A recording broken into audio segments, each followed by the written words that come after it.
السلام علیکم and welcome back to my channel.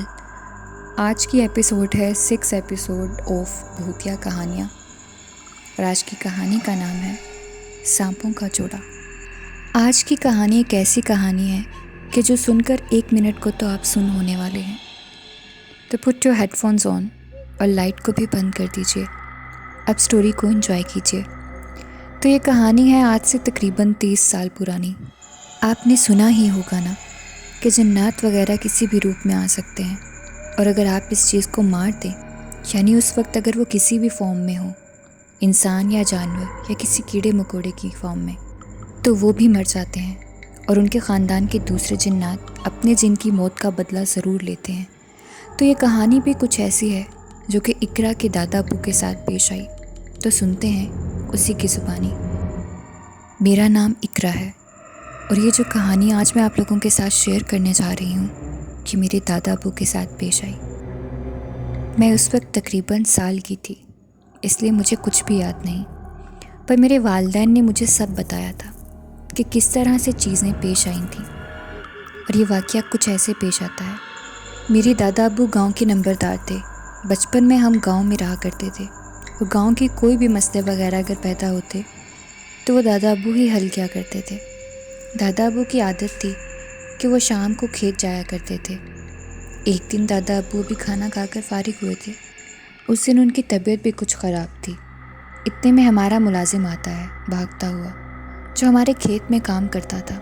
انہوں نے دادا ابو کو کہا کہ صاحب جی، وہاں کھیت میں رشید کو سانپ نے کاٹ لیا ہے۔ 2 کالے رنگ کے سانپ کھیت میں پھر رہے ہیں، اور بھی وہاں لوگ جمع ہیں، ان کی جان کو بھی خطرہ ہے۔ اس ملازم کو جس کو سانپ نے کاٹا تھا، اس کا زہر نکال کر اس کی جان بچا لی گئی، مگر سانپ ابھی بھی کھیتوں سے نہیں جا رہے تھے۔ دادا ابو نے اپنی بندوق نکالی اور وہ تیزی میں کھیتوں کی طرف نکل پڑے۔ انہوں نے سب لوگوں کو کہا کہ سائڈ پر ہو جاؤ تم سب، اور دادا ابو نے ان سانپوں پر اپنا نشانہ سادھ لیا۔ اب کوئی دادا ابو کو منع بھی نہیں کر پا رہا تھا، کیونکہ وہ سب دادا ابو سے ڈرتے تھے۔ وہ غصے کے بہت تیز تھے، اوپر سے نمبردار بھی تھے، اور جو ٹھان لیتے تو وہ تو کر کے ہی رہتے تھے۔ دادا ابو نے اس سانپ پر جب گولی چلائی تو ایک سانپ کو گولی لگ گئی، اور دوسرا وہاں سے بھاگ گیا۔ سب لوگ پریشان ہو گئے۔ ماحول ایسا بن گیا تھا کہ سب خوف زدہ ہوئے تھے۔ وہ رات جیسے تیسے گزر ہی گئی۔ اگلے دن گاؤں میں دادا ابو نے سب کو اکٹھا کر کے پنچایت لگائی، اور سب کو کہا کہ سانپ اکثر کھیتوں میں آ جاتے ہیں، اس میں گھبرانے کی کوئی بات نہیں، بس تھوڑا احتیاط سے کام لو۔ دادا ابو کا اتنا کہنا تھا کہ اتنے میں ایک لڑکا اٹھا جو کہ تقریباً 18 یا 19 سال کا ہوگا۔ اس نے کہا، صاحب جی، میں ایک بات کہوں، آپ برا مت منائیے گا، آپ نے اس سانپ کو مار کر اچھا نہیں کیا۔ اس لڑکے کے ماں باپ اس کو منع کر رہے تھے کہ ایسا مت بولو، تو وہ بچہ کہنے لگا کہ میں کچھ غلط تو نہیں بول رہا۔ دادا ابو کو غصہ تو بہت آیا، مگر انہوں نے کہا کہ اس کو بولنے دو، میں سننا چاہتا ہوں کہ یہ کیا کہنا چاہتا ہے۔ کیا یہ مجھ سے زیادہ سمجھ رکھتا ہے جو میرے آگے بول رہا ہے؟ میں نے بتایا تھا کہ میرے دادا ابو غصے کے تیز تھے۔ اس لڑکے نے کہا کہ میں نے سنا ہے کہ اگر 2 سانپ ہوں اور آپ ایک کو مار دو، دوسرا بچ جائے، تو وہ بدلہ ضرور لیتا ہے، واپس آ کر جو مرضی ہو جائے۔ میرے دادا ابو نے کہا کہ تم کہنا کیا چاہتے ہو؟ اس لڑکے نے دادا ابو کو گھور کر دیکھا اور کہا کہ آپ نے اس سانپ کو مار کر اچھا نہیں کیا، اب وہ سانپ آپ سے بدلہ لے گا۔ یہ سننا تھا کہ دادا ابو کا غصہ 7ویں آسمان پر چلا گیا۔ انہوں نے کہا، کس کا بدتمیز بچہ ہے یہ جو میرے آگے بول رہا ہے؟ لے جاؤ اس کو یہاں سے، ورنہ اچھا نہیں ہوگا۔ وہ لڑکا وہاں سے چلا تو گیا، لیکن وہ دادا ابو کو گھور کر دیکھ رہا تھا۔ دادا ابو گھر واپس آ گئے، مگر پوری رات وہ سو نہیں پائے۔ اس لڑکے کی باتیں ان کے ذہن میں چل رہی تھیں، اور جس طرح سے وہ ان کو گھور رہا تھا، وہ سب بھی ان کے ذہن میں چل رہا تھا۔ خیر، وہ سب باتیں جھٹک کر سو گئے۔ کچھ دن ایسے ہی گزر گئے۔ ایک دن دادا ابو کو وہی کالے رنگ کا سانپ نظر آیا جو بچ کر نکل گیا تھا۔ جب تک میرے دادا نے اس کو مارنے کے لیے گن اٹھائی تو وہ وہاں سے بھاگ چکا تھا۔ اس رات جب دادا ابو سوئے تو ان کے خواب میں وہی سانپ آیا، اور اس نے کہا کہ تو نے میری بیوی کو مار کر اچھا نہیں کیا، میں اب تجھے اور تیری بیوی کو نہیں چھوڑوں گا۔ یہ خواب دیکھتے ہی دادا ہڑبڑا کر اٹھ گئے۔ اور بہت پریشان ہو گئے تھے کہ یہ کیسا خواب ہے۔ پھر انہوں نے اس خواب کو اپنا وہم سمجھ کر اگنور کر دیا، لیکن وہ خواب آگے چل کے حقیقت میں بدلنے والا تھا۔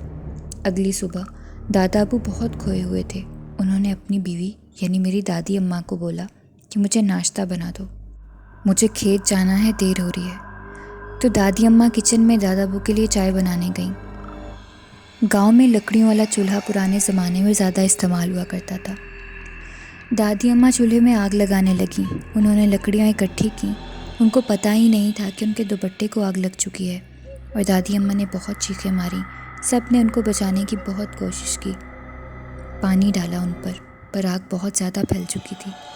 جب دادی اماں کو شہر لے کر جایا گیا، ہسپتال جب پہنچے تو ڈاکٹر نے بتایا کہ یہ تو رستے میں ہی دم توڑ گئی تھیں۔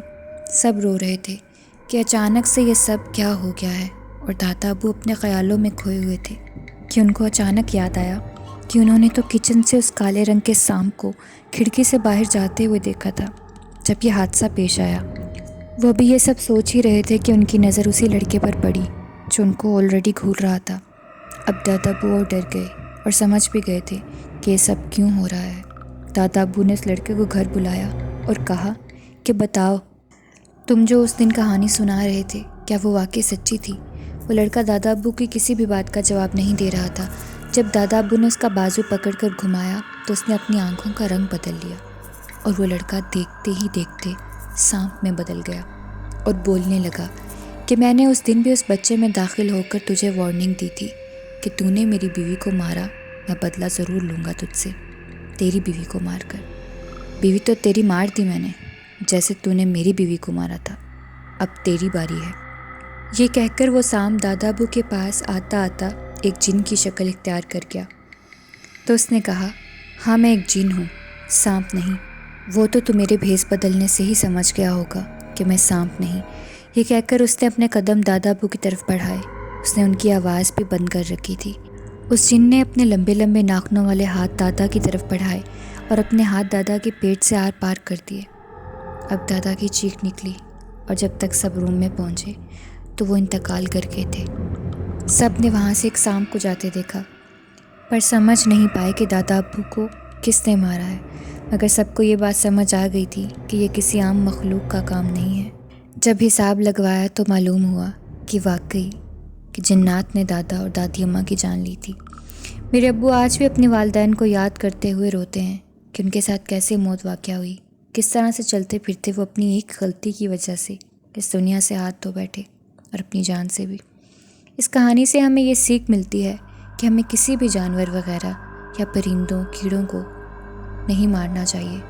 ہو سکتا ہے ہماری عام آنکھ کو جو دکھ رہا ہو ویسا ہو ہی نہ۔ تو جی آج کے ایپیسوڈ میں یہیں تک تھی کہانی آج کی۔ آئی ہوپ آپ کو پسند آئی ہوگی۔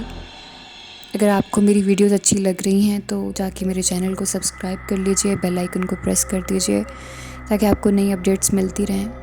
ملتے ہیں نئے ایپیسوڈ میں، تب تک کے لیے خدا حافظ۔